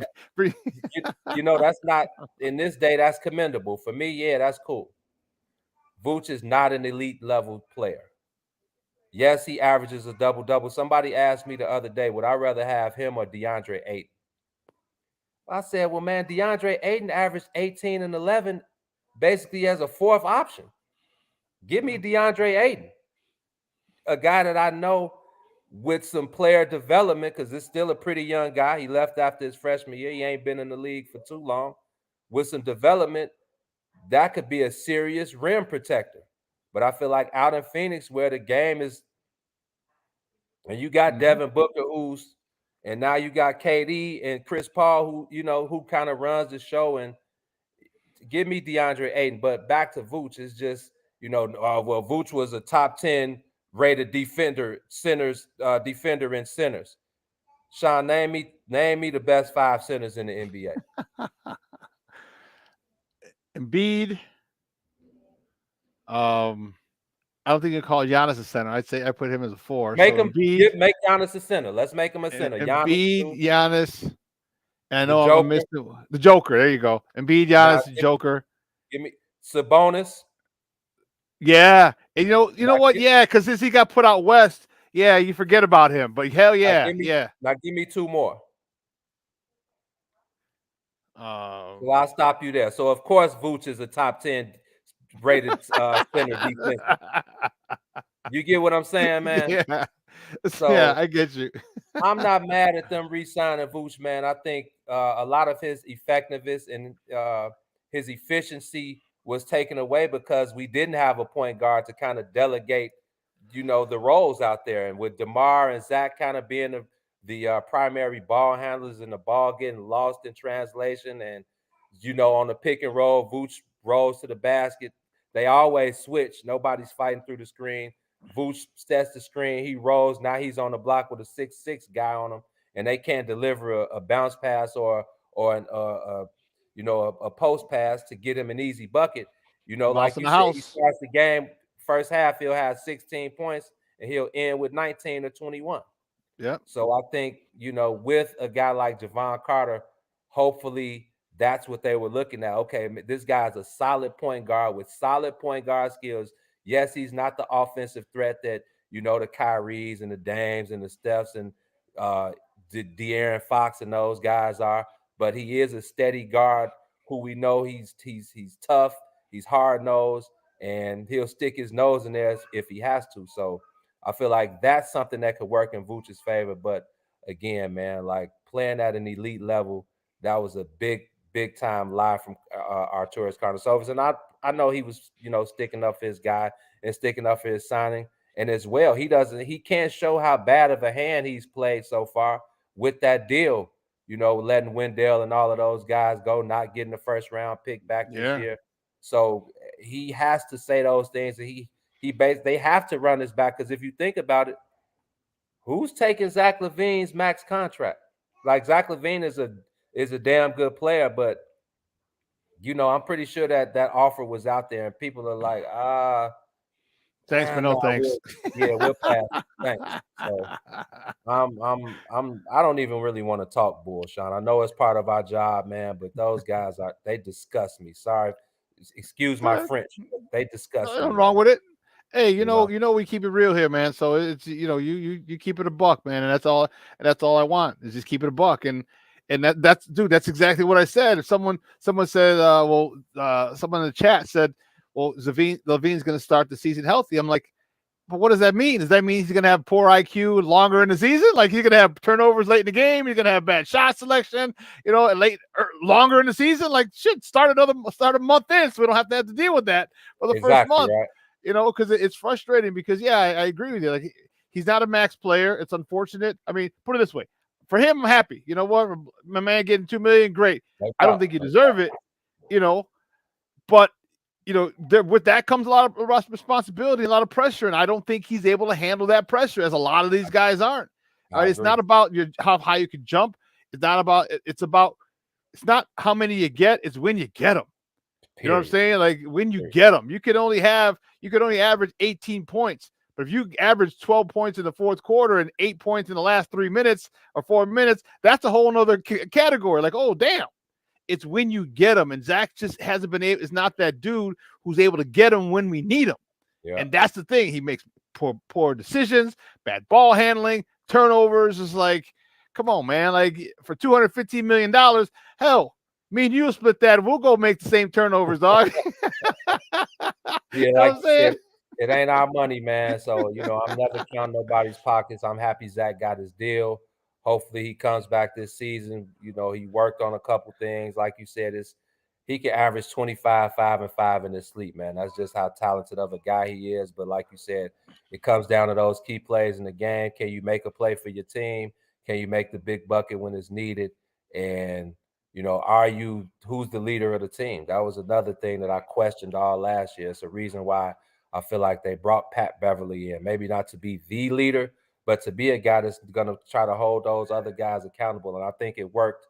You know, I think it worked I think it hit its ceiling. You know, at the end of the day, talent in the NBA, you know, all of those guys have worked extremely hard their entire lives to get to that point. And I feel like talent always, you know, it shows when it comes down to it. So I don't know, man. DeMar's getting they're not young guys either. DeMar's 33, Vooch would be 32. You know, this league is forever changing. You know, now you got, like you said, now you got the Sacramento Kings. You got Tyrese Halliburton just signed a $50 million 5-year, 260, and things like that. So, you know, the game is changing and it's getting quicker, and you know, they're relying more on 3-point shooting. So I'm gonna let Arturas Karnisovas talk me down, man. I'm gonna wait till free agency is over with, and I'm gonna see, you know, when it's training camp time. I think we just got an email this morning about Bulls practice. I think they're gonna practice a few times before they start the summer league schedule, and we'll see, man. But Javon Carter and Torrey Craig, if we were a championship level team, then I would be ecstatic with those signings, because I do feel that those are two guys that can contribute right away to a team that's in the fold of making a run, but the Bulls ain't that. Last question before we let you go, Gino. I appreciate your time as always, my man. What about Billy Donovan? What do you think? I mean, is he in? Is it going to teach an old dog new tricks, or is it just too impossible to teach an old dog new tricks? I mean, there's a reason. Like, I had always wanted Vooch to go, to start the offense through Vooch. Remember, I would say start through him, and have him get a couple early baskets like Cartwright we used to do. Cartwright and Longley, he's a good passer. So if they collapse on him, he can hit a three, find an open three. Do you think Billy's? And we don't run.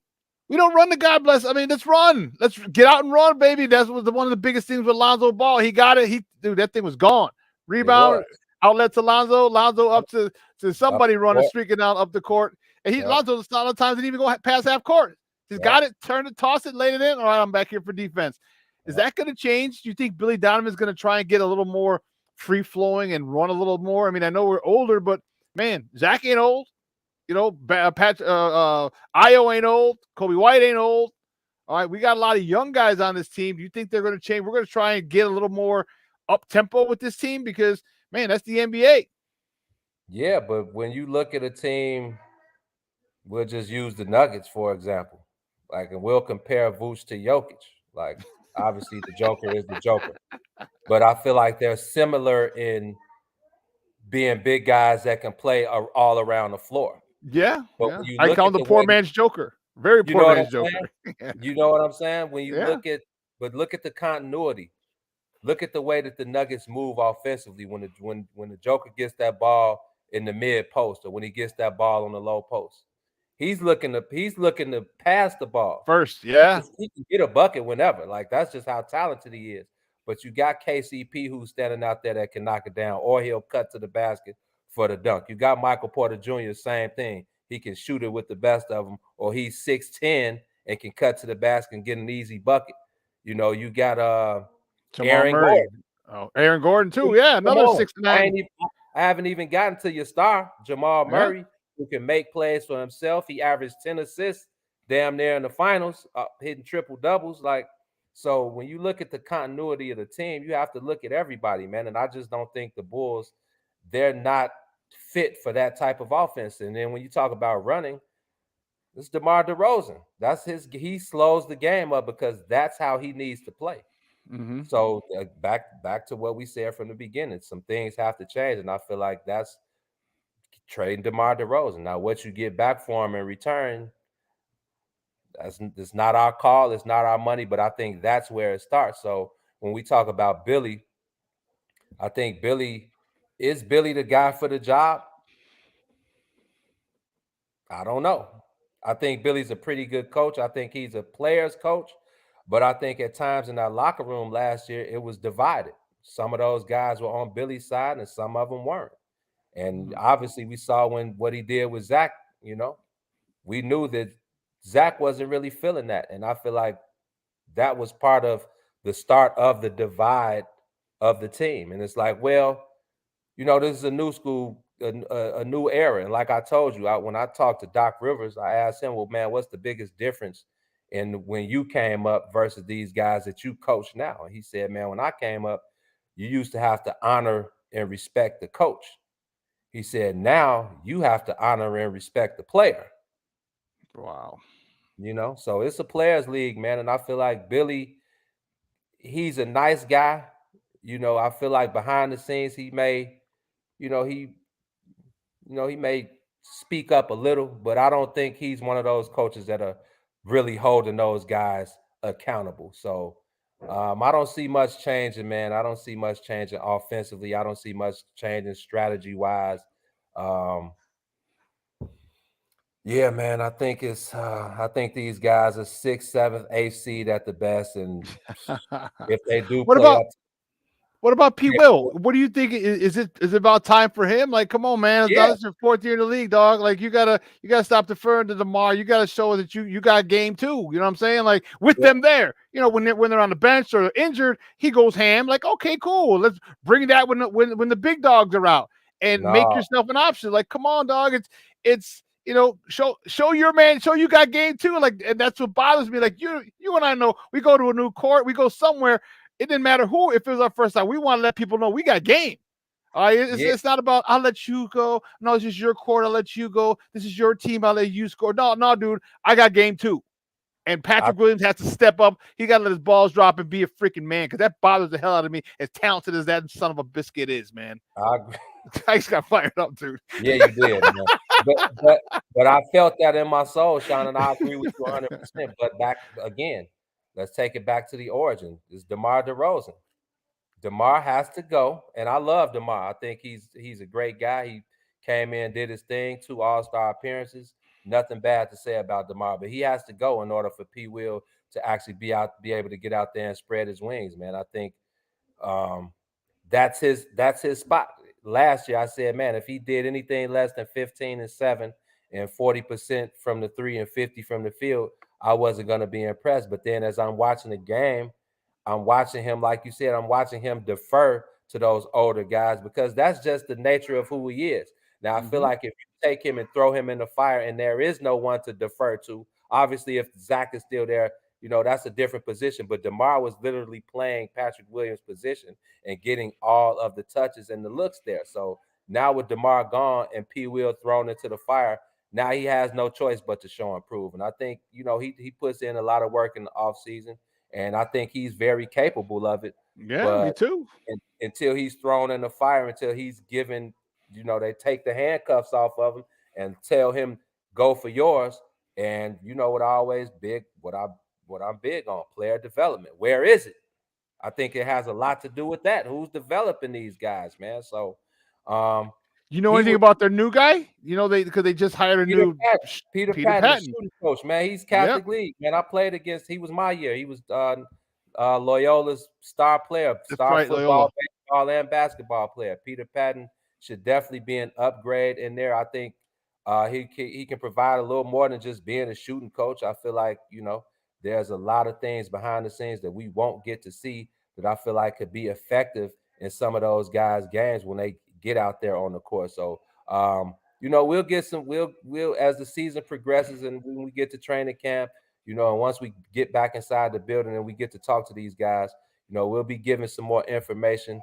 But I'm with you. If there was one guy that I wanted to see the most of what he did in the offseason coming back and implementing it into this upcoming season, it would definitely be Patrick Williams. Kobe White going to go ham again this year? Is he going to continue to get better? Because I like the improvement or development of him this past season. If he can continue, maybe not even as big an improvement, but if he continues on that upward trend, I'll be happy as a pig and slop with that joker. But if I'm Kobe White and I see them signing Javon Carter, what am I thinking? Because he says he's a starting point guard. And with the Javon Carter signing, no, you're not the starting point guard, bro. So I always thought Kobe White would be better off elsewhere. He would be better off I feel like in the West Coast, on the West, where he can get up and down and kind of show more ball handling. That seems, yeah. So, but Kobe, I like Kobe. He's a cool guy. Again, definitely got his game up last season. Got his ball handling up.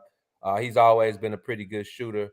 Was able to make plays for some of the guys. So he would be another guy that I'm interested to see where his head is. Like, do you take that Javon Carter signing and it's like, oh man, hell no. Like, that's what y'all think of me, So, and then don't forget, Io still, Io hasn't accepted that qualifying offer yet. So, it's a lot going on with that team, man. And AK and Mark Eversley, they got some work to do, brother. Before I'm convinced in the least bit. Man, Gino, great stuff, man. I appreciate it as always. Do me a favor, of course, let everybody know where they can find you and your work online.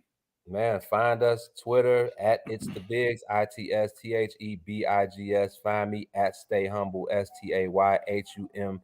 Hit the website www.thebigs.us or just Google the Bigs, man. Hit Instagram at It's the Bigs. We all over the place, man. Just trying to keep this thing moving, keep the culture in good hands, man, and give the people something that they don't hear on a regular or see on a daily basis. So, us, US Sports Zone, the guys at the Barbers Chair Network, and all of the other independent guys that are, competing with these conglomerates, man. We got to keep looking out for each other, keep helping, and being available for each other, man. I'd much rather talk to you than some of those other guys, man, because they got all they need over there. All they got to do is show up and turn the levels up, man. We do a lot behind the scenes trying to keep our movements going, man. So it's always good to come on here and chop it up with you, man. And I'm, like I said, if I'm available, it's a done deal, man. So much love to you. Tell my girl Maya I said what's up. Bet. Y'all keep hanging, man. Will do, man. We'll talk soon, Papas. Thanks again. Love, brother. Guys, that was Eugene McIntosh from the Bigs. Man, we could talk we could talk 3, 4, 5 hours sports. We didn't even get to White Sox because I know Gino's he's a baseball dude at heart. He played college baseball, and man, we didn't even get to the White Sox, the Cubs. Whoo, Charlie. This town needs an enema. To borrow words of the poet laureate, the Joker, speaking of the Joker, Jack Nicholson, this town needs an enema. Let's take a quick break, and on the other side of the break, man, we're gonna wrap it up. All right, we're gonna put a nice little bow on this show, and yeah. So don't go anywhere, folks. Keep it locked right here. Shawn and Maya in the morning on Sports Zone Chicago. Hey, it's your boy, the SuperBack, Shawn Sierra, and be sure to follow Sports Zone Chicago on all social media platforms, on Facebook, Instagram, and our Roku channel. You can find us at Sports Zone Chicago, and on Twitter, we are at Sports Zone Shy. Also, be sure to download our mobile app so you can take Sports Zone Chicago with you on the go. Time out. How are you feeling right now? Happy? Excited? Angry? Overwhelmed? One of the best things you can do for your mind health is to name what you're feeling. It can sharpen your awareness and help you talk about your feelings with someone you trust. Here are 3 questions to ask yourself. Where are your thoughts right now? In the past, the present, the future? Do you notice any sensations in your body? Is your heart beating fast? Is there a flutter in your stomach? Or are you fully relaxed? What do you need right now? Time with others? Time to yourself? Remember, there's power in this awareness. So find ways to identify what you're feeling today.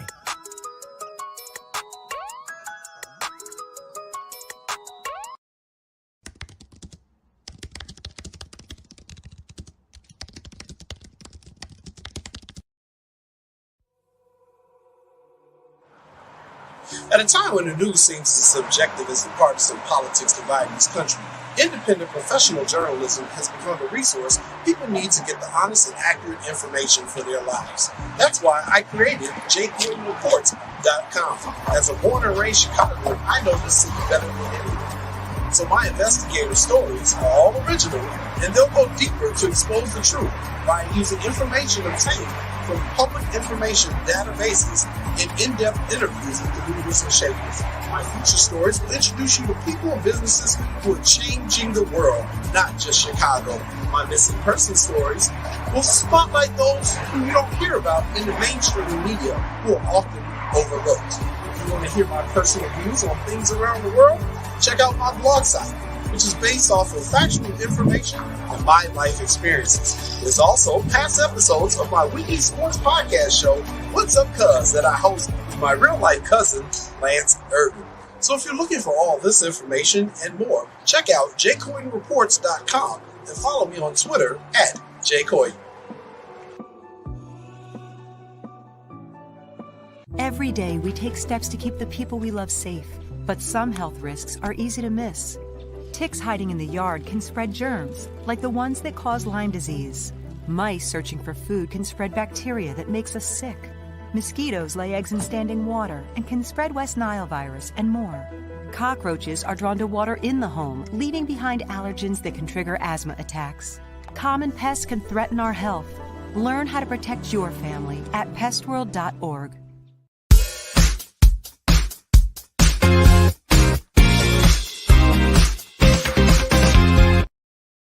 What did they tell you that the boxing would do for you guys? And then what are your physical development goals overall?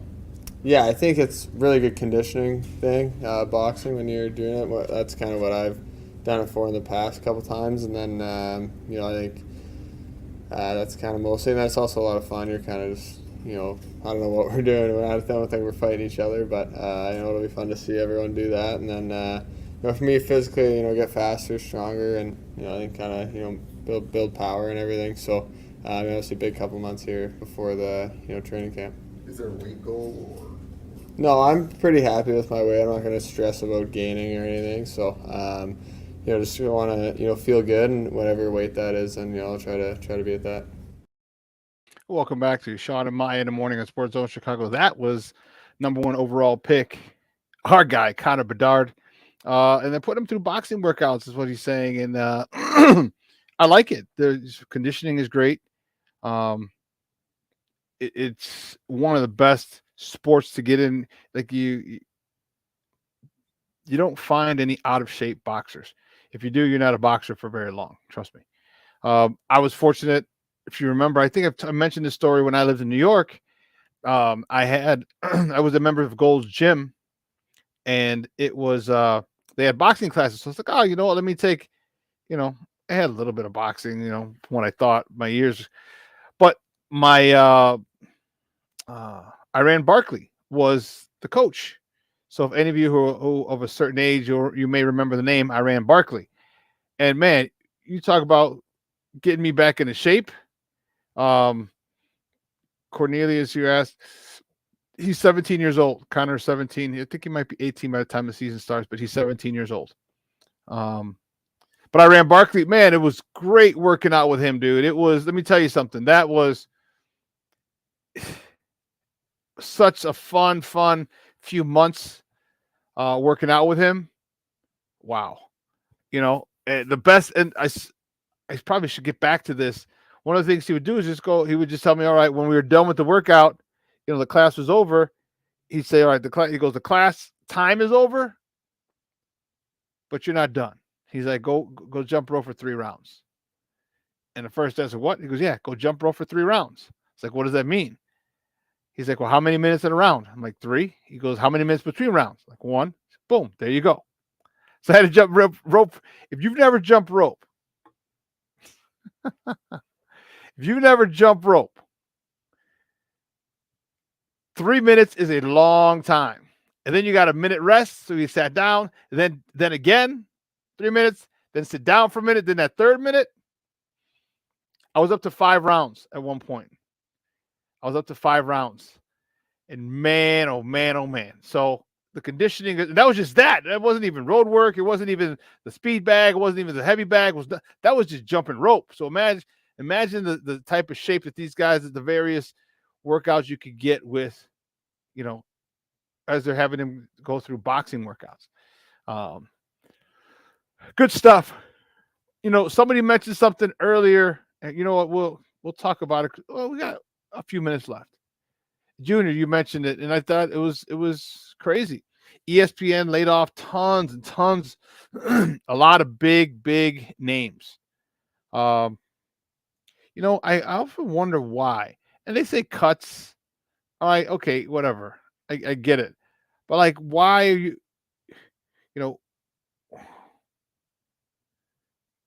but why are they're not making enough money? They're not, like, who, I don't know. Like, you got all you have the networks, you have the different shows, you have the sponsorship, and apparently you're drawing, you're not drawing enough revenue. I mean, it's crazy. And there's some big names. There's some big names. I mean, Max Kellerman. All right, Keyshawn Johnson, Jay Williams.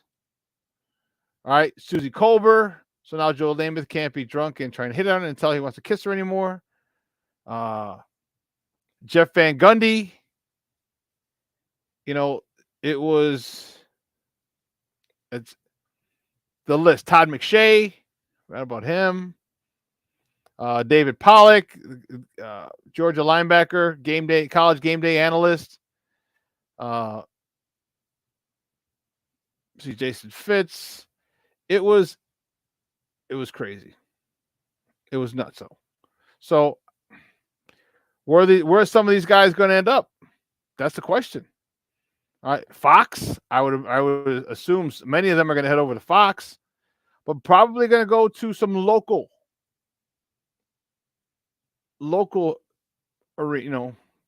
outlets. Maybe want to back to their team, whoever they played for, professionally or collegiately, and get back on there. Who knows? All right, but yeah, it was huge, man. It was huge. Susie Colbert, loved her. She'd been at ESPN for 27 years. 27 years. Jaden Knowles, I almost forgot him. He's another one. I wonder how much. I think it would have been easier to let people like him go. He had a situation with Molly Kiram. Jeff Van Gundy was very critical of the NBA, and so anyone who was not towing the company line, it was probably very easy to do away with. Oh man, but listen, 3 hours is come and gone, man. I want to thank my guest Eugene McIntosh from the Bigs for coming on with me today. Great stuff, man. Talking NASCAR. He was down there covering NASCAR, the first NASCAR race in the on the streets of Chicago. Beautiful Saturday anyway. Sunday was crazy, but great stuff.